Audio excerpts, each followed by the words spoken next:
Inalmahan ng asawa ni Vice President Sara Duterte na si Attorney Manasseh Carpio ang pagdawit sa kanya sa 6.8 billion pesos shabu shipment noong 2018.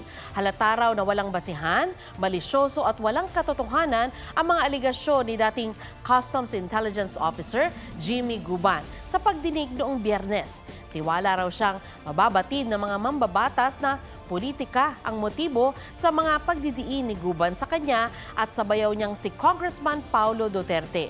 Pinunto rin niya na mismong si Guban na ang nagsabi noon na gawa-gawa lang ang mga pahayag niya sa isinumiting affidavit sa Senate Inquiry at Court of Proceedings. Huwag magpahuli sa mga balitang dapat ninyong malaman. Mag-subscribe sa GMA Integrated News sa YouTube.